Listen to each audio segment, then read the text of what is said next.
go. Look at this. She loves being here. 8 years. Oh, no, that's precious. There's more dirt on this side, though. Oh, yeah. There it is, right there on that other side. Riley. Riley. Well, that's right. Then I've got to get a picture for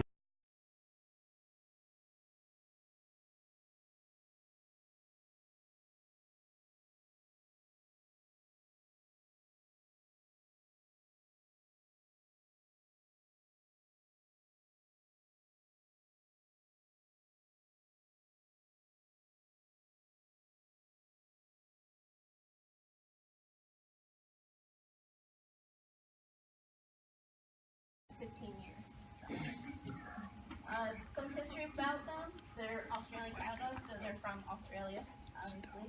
They're bred to work on large ranches, and they're also bred to withstand harsh environments like Australia sometimes has.